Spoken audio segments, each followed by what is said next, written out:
Guys, masih zaman ya kuliah jurusan Ilmu Hubungan Internasional. Jadi di video kali ini kita bakal bahas jurusan Ilmu Hubungan Internasional ini. Apa sebenarnya jurusan Ilmu Hubungan Internasional dan gimana prospek masa depannya? Apa mereka itu jadi calon diplomat di masa depannya? Halo sobat-sobat UNTridik sekalian. Jadi kali ini gue bakal bahas jurusan kuliah sosial yang terkenal keren dan banyak diambil influencer karena ya mengandung kata internasional. Gue sebagai sarjana hukum yang juga belajar hukum internasional sedikit banyak paham lingkup dari jurusan ini. Sebelum kita mulai video kali ini, di channel ini gue biasa bahas soal konten edukasi, keuangan personal, dan juga psikologi positif. Buat konten macam ini tuh cocok buat kalian, jangan lupa buat subscribe channel ini ya. Dan juga buat kalian yang merasa video ini bermanfaat buat kalian atau mungkin teman kalian, jangan lupa buat like dulu videonya dan juga share ke teman kamu yang butuhkan ya.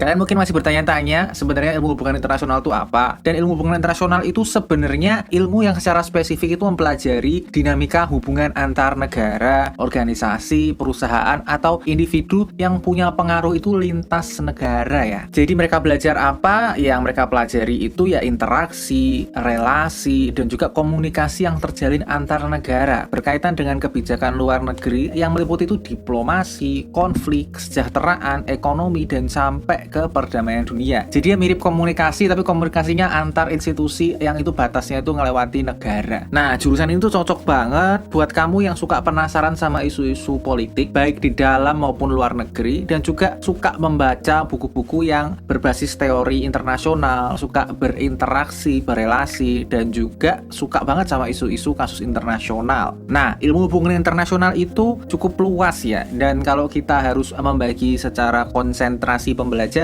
area konsentrasi dari hubungan internasional itu ada banyak, setiap kampus punya masing-masing, tapi ini akan gue coba bahas area konsentrasinya. Yang pertama adalah keamanan internasional, jadi ini fokus keamanan negara di seluruh dunia, dan juga ada ekonomi politik, jadi ini fokus politik dengan pendekatan ekonomi khususnya antar negara karena kita bicara HI. Lalu ada masyarakat transnasional, ini fokus hubungan masyarakat yang sifatnya lintas negara, ya akan nggak jauh-jauh dengan era globalisasi sekarang ini. Ada juga perdamaian dan konflik, jadi membahas konflik dan juga resolusi sampai tercapai perdamaian antar negara. Ada juga politik luar negeri, jadi ini fokus hubungan dan tindakan politik antar negara, jadi dari suatu negara ke negara lainnya. Lalu ada perdagangan luar negeri, yang ini fokus aktivitas perdagangan ke negara lain. Kita selanjutnya masih ada lagi topik pembahasan, ini ada juga politik internasional, ya fokus pada kepentingan negara yang banyak itu pada dunia internasional. Bedanya kalau politik luar negeri itu dari dalam keluar, kalau internasional itu ya antar negara secara umum di luar itu. Kalau selanjutnya juga ada ekonomi internasional, jadi fokus ekonomi yang mengkaji tentang perdagangan internasional. Ada juga hukum internasional, ini fokus hukum dan ketertiban yang lingkupnya itu entitas pada skala internasional, mau negara atau bisnis internasional. Secara umum garis besar udah dapat gambaran tentang hubungan internasional ini. Oke, selanjutnya kita kalau udah dapat gambaran secara umum, kita bisa membahas soal gaji ya. Dan kalau kita ngomong masalah gaji, itu nggak bisa kita langsung aja karena kita bicara kuliah itu investasi yang kita nanti berharap ada pengembalian, tapi kita juga harus memikirkan uang yang kita keluarkan di awal itu seberapa besar. Sehingga kita akan membahas biaya kuliahnya. Kalau biaya kuliah hubungan internasional ini, itu karena memang dia ini termasuk yang favorit dan juga nggak banyak kampus menyediakan, sehingga wajar kalau biaya kuliah dari hubungan internasional itu jadi mahal ya. Nah, kalau masalah biaya kuliah ini udah jelas, kita bisa masuk gaji, beneran gaji kali ini. Dan untuk gaji akan gue bagi jadi dua. Yang pertama adalah gaji per posisi senioritasnya dan juga gaji rata-rata per jurusan. Dan untuk gaji yang kita bahas adalah pertama posisi senioritas. Dan kalau kita ngomong gaji per posisi senioritas, kita mulai dari paling tidak senior atau entry level atau fresh graduate-nya dulu. Dan untuk gaji entry level untuk lulusan lulusan ilmu hubungan internasional itu range-nya dari 3 juta sampai 5 juta ya. Jadi batas bawahnya emang kurang, batas atasnya juga kurang karena kita bicara sosial itu nilai begini sebenarnya standar. Lalu kita lanjut ke yang masih entry level tapi di tempat kerja yang favorit, entah itu di tempat pengkajian studi internasional atau sebagai marketing. Secara umum tempat kerja yang favorit itu bisa menggaji lulusan HI ini di range gaji 6 sampai 12 juta. Bisa dibilang di tempat-tempat favorit tertentu, katakanlah PNS yang menurut mereka itu cukup favorit, itu range-nya cuma 6 juta sampai 12 juta ya, dan batas bawahnya itu kurang, batas atasnya bisa dibilang standar. Lalu untuk yang senior level, ini kita bicara senior level sifatnya yang relational, mungkin di PNS atau sebagai relation specialist itu bisa mendapatkan range 20 sampai 30 juta. Itu batas bawahnya baik, batas atasnya standar, tapi kalau mau lebih baik lagi ya biasanya harus menjadi manajer karena kita bicara di sini senior yang tidak manajer. Dan pada kasus tertentu lulusan HI ini bisa menjadi diplomat dan juga duta besar pemerintah,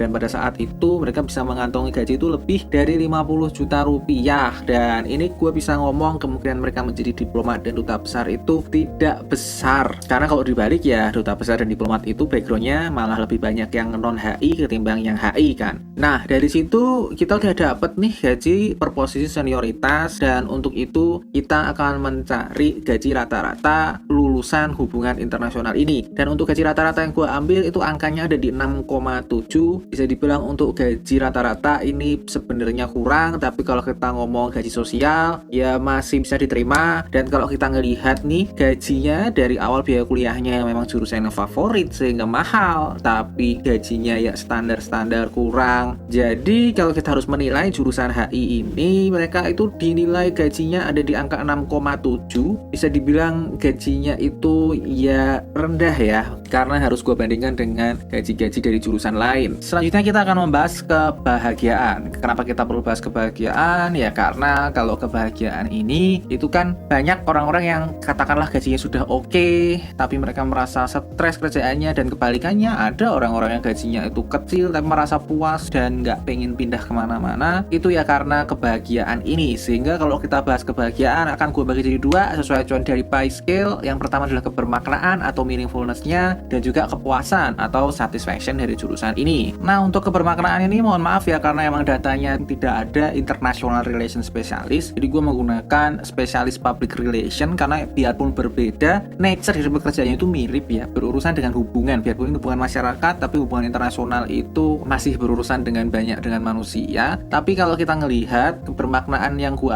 ambil itu untuk spesialis relation ini ada di angka 52 dari 100, dan gue bisa ngomong ini sangat kurang ya karena memang pekerjaan-pekerjaan ini itu sangat stressful. Bisa dibilang banyak orang yang ngomong kalau pekerjaan ini cocok untuk mereka, ya memang kerjanya sering, kerjanya banyak tapi nggak kerasa kerja. Nah tapi tidak semua bisa merasakan hal seperti itu sehingga sangat stressful mostly untuk pekerjaan relational ini. Selanjutnya kita akan bahas kepuasan, dan kalau kepuasan ini itu masih nyambung ya, kita menggunakan relational specialist, angkanya di 69. Jadi ini karena beban kerjanya itu cukup berat ya sehingga permaknaannya kurang, dan penggajian juga ya di standar-standar aja ya untuk sosial, biarpun secara umum dia itu nggak terlalu tinggi. Maka gue bisa ngelihat nilai kepuasannya itu cukup-cukup aja, nggak yang oke banget, jadi cukup-cukup aja. Dan kalau kita harus menilai jurusan ini dari kebahagiaannya, kita lihat kebermaknaannya yang sangat kurang karena beban kerjanya sangat tinggi, dan juga kepuasan yang cukup-cukupan aja. Maka nilai kebahagiaan dari ilmu HI ini dibandingkan sama jurusan yang lain itu angkanya dari 7. Jadi ya cukup bahagia aja, nggak yang bahagia banget. Jadi selanjutnya kita akan membahas di sini adalah penyerapannya. Kenapa perlu kita bahas masalah penyerapan ini? Ya karena kalau kita ngomong masalah pekerjaan, ada yang gajinya sudah oke, pekerjaannya happy, tapi begitu mereka lulusan ini dilepas ke dunia kerja, ternyata mereka nggak dibutuhkan. Jadi hanya sedikit sekali yang bisa menyerap lulusan dari jurusan itu. Ya ini jangan sampai terjadi, makanya kita bahas untuk penyerapan ini. Yang pertama untuk penyerapan akan gue bahas dari outlook-nya atau pertumbuhan per tahun. Pertumbuhan per tahun dari hubungan internasional ini tuh memang rada sulit ya, karena kan orang taunya ya ini jadi diplomat, padahal diplomat itu sangat kecil kemungkinannya mereka jadi diplomat. Dan oleh karena itu kita akan mencari kebutuhan dari ilmuwan politik, karena memang ini urusannya kan FISIP ya sebenarnya, dan itu angkanya ada di 9% per tahun, dan itu bisa dibilang ya kebutuhan dari ilmuwan politik atau yang lulusan HI ini ada ya cukup rata-rata, biarpun nggak besar ya. Masa sekarangnya gimana? Karena tadi kita bahas masa depan. Nah, untuk masa sekarang akan gue lihat dari angka penganggurannya. Dan untuk angka pengangguran ini itu ada di 4,6% untuk lulusan HI. Dan untuk angka 4,6% ini cukup memprihatinkan, mengingat HI ini jurusan sosial yang favorit, tapi ternyata angka penganggurannya begini banget ya. Karena ya memang tadi tahunya jadi diplomat, tapi diplomat itu posisi politik yang dipegang oleh kebanyakan bukan orang lulusan HI. Dan itu kita cek lagi dengan lowongan kerja. Jadi untuk lowongan kerja hubungan internasional ini mostly akan banyak berurusan dengan pekerjaan-pekerjaan yang ada istilah internasionalnya ya, mau bisnis internasional, manajer internasional, sales. Oleh karena itu gua searching dengan entry lowongan ini kata kuncinya internasional, dan ternyata dengan kata kunci yang seluas itu pun dia hanya bisa mendapatkan 900 entry lowongan, dan itu jumlah yang standar, biarpun perlu disesuaikan lagi sebenarnya, tapi gua pegang angka 900 ini dan berarti bisa dibilang jumlah lowongannya standar. Nah, itu kita bisa ngelihat ya, memang untuk penyerapan sepertinya bisa diterima biarpun nggak selancar itu. Nah, itu kita bisa cek lagi di mana mereka kebanyakan ini bekerja. Kalau di mana kebanyakan mereka bekerja, kita akan mengkaji dari industri mayoritasnya yang paling banyak menerima lulusan hubungan internasional. Ya, kalau kita ngomong sebenarnya lulusan hubungan internasional itu paling banyak ya jadinya di pekerjaan-pekerjaan yang berurusan dengan komunikasi. Tapi kita lebih tutup lagi ke pekerjaan yang untuk hubungan internasional ya. Jadi yang pertama adalah organisasi publik. Jadi organisasi untuk pelayanan masyarakat itu banyak menyerap lulusan HI ini, mayoritas di sini juga. Terus ada pemerintahan, bagian eksekutif dari negara, mau di konsiliar atau di kedutaan besar, itu ya bisa mereka diterima di situ. Lalu organisasi sosial, karena kita ngomong di sini memang mereka di bidang politik juga, sehingga organisasi sosial ini bisa menerima lulusan HI. Ada pertanyaan selanjutnya, kalau memang itu bekerja di situ, apakah itu pekerjaan yang gajinya besar? Gajinya besar lulusan HI ini, itu kita bisa melihat dari industri terbaiknya. Industri terbaik yang bisa menggaji besar lulusan HI ini yang pertama itu orang-orang yang menjadi diplomat. Jadi di kedubes perwakilan pemerintah di negara lain, tentu aja gajinya akan mengacu ke negara tersebut, dan itu gajinya cukup baik untuk lulusan HI yang bisa masuk ke sana, biarpun sangat sulit sekali lagi. Lalu ada teknologi, jadi banyak juga ya memang lulusan HI ini yang bekerja jadi business development, marketing, corporate communication, public relation, itu banyak yang masuk di situ. Dan kalau bisa masuk teknologi tentu aja gajinya oke. Lalu di migas juga sama, pekerjaan yang gue sebutkan tadi, di migas mereka bisa masuk dan di sini memang gajinya mostly bagus. Di pertambangan juga mereka bisa masuk, variasinya seperti tadi, business development, marketing, korkom, itu bisa mereka HI di sini biarpun ya tidak bisa dibilang mayoritas. Sehingga gue bisa ngomong nih, lulusan jurusan HI ini itu variasi industrinya ya cukup aja, karena memang tadi banyak industri yang idaman, tapi itu kalau dari persentase itu kecil sekali, sehingga mereka akan lebih banyak bekerja di organisasi-organisasi yang sudah gue sebutkan tadi di awal, dan ya variasinya cukup aja, nggak baik-baik banget, jadi cukup aja. Dan kalau kita ngelihat nih penyerapannya dari yang awal, pertumbuhannya tuh rata-rata aja, lowongannya ya standar aja, penganggurannya memprihatinkan, kita bilang lulusan sosial, dan kita ngelihat variasi industrinya cukup aja, mengingat ini jurusan yang favorit, gue bisa ngomong nilai penyerapan ilmu hubungan internasional ini di 7,3. Cukupan aja terserapnya, nggak terserap banget. Sehingga kita masuk ke pembahasan selanjutnya, yaitu kemudahan. Kemudahan itu apa? Yang pertama, seberapa mudah kamu masuk jurusan ini sampai lulus kuliah, dan yang kedua, setelah kamu lulus, seberapa mudah ilmu yang kamu dapatkan itu kamu aplikasikan ke dunia nyata tanpa harus menjadi praktisi hubungan internasional di kedutaan besar atau di diplomat. Nah, di sini pertama kita bahas dari beban studi dulu. Jadi beban studi ini akan gua ambil dari peringkat 90 jurusan, dan memang ilmu hubungan internasional itu ada di urutan ke-41. Dia dibandingkan informatika di atasnya dan juga ilmu lingkungan di bawahnya. Dan kalau dibandingin sama saudaranya di komunikasi jauh lebih mudah di bawah. Sehingga gue nggak bisa ngomong bahwa jurusan ini itu kesulitannya sama dengan komunikasi, yang komunikasi bisa dibilang mudah. Dan ilmu hubungan internasional termasuk jurusan yang sedang, nggak terlalu sulit tapi nggak mudah. Jadi bisa dibilang ada perjuangan untuk kamu bisa lulus dari hubungan internasional ini ya. Dan kalau kita harus bahas lagi ini masalah fleksibilitasnya, ya setahu gue kalau masyarakat menerima lulusan hubungan internasional itu masih menganggap ini jurusan yang mahal, jurusan yang keren, biarpun nggak tahu mereka itu belajar apa. Dan itu berdampak juga ke penerimaan dunia kerja, karena mereka taunya lulusan HI itu jadinya diplomat. Kalau mereka melamar ke perusahaan berarti ya oke juga ini orang. Kalau kita harus men-state lulusan HI ini bisa jadi apa, di luar masuk ke kedutaan besar atau menjadi diplomat, itu yang pertama kita akan menjadi dosen dulu ya pertama. Mereka mengajar di kampus tapi harus minimal S2 atau S3, jadi tidak menjadi relational analis atau international analis. Terus yang kedua, mereka bisa menjadi PNS. PNS ini kalau yang pertama tentu aja di Kementerian Luar Negeri, tidak harus di kedutaan besar, terus bisa aja di sekretariat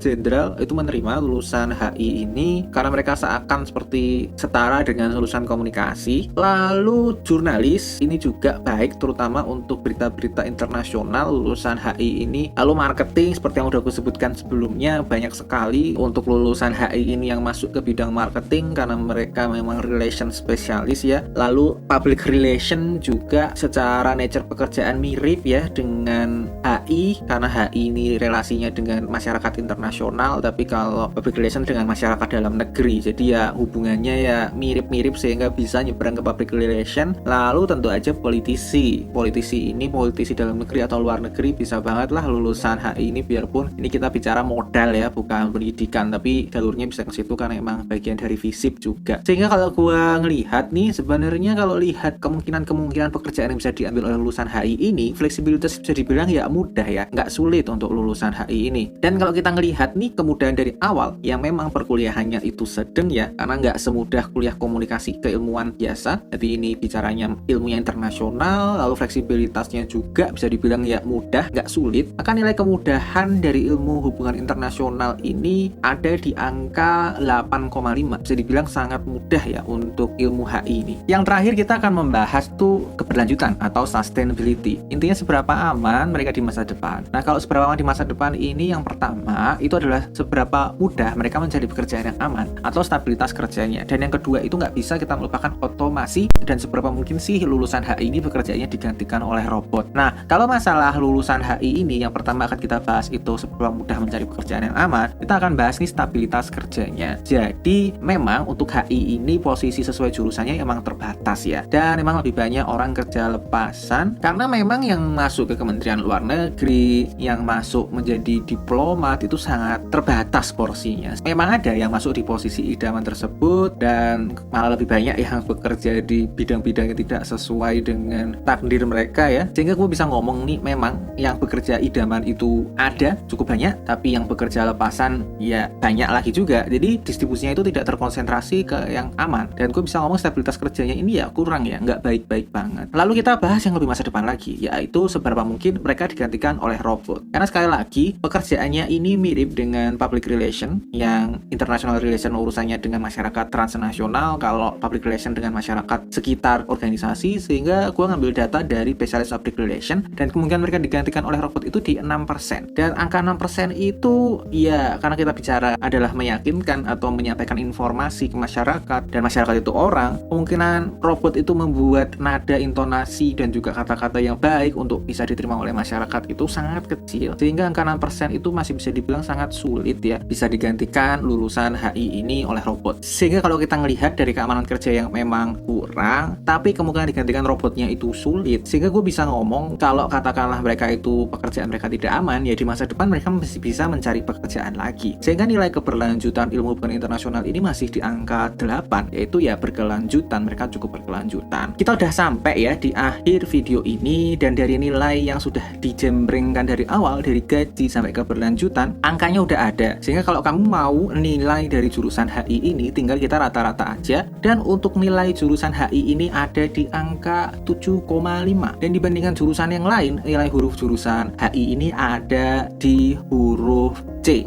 Jadi memang rada kurang ya, dan masih banyak jurusan lain yang lebih bisa direkomendasikan ketimbang jurusan favorit satu ini. Jadi review ini gue cukupkan. Kalau masih ada pertanyaan jangan malu-malu, tulis aja di komentar. Kalau kamu merasa cocok dengan isi dari video ini, jangan lupa buat kamu like, share video ini, dan juga subscribe channel ini. Buat kamu yang ngerasa video ini nggak sejalan dengan pikiranmu, atau bahkan merasa video ini ofensif buat kamu, dislike aja, gue nggak apa-apa. Gue ucapin terima kasih buat kalian yang udah nonton video ini sampai habis, dan see you in the next video. Bye-bye.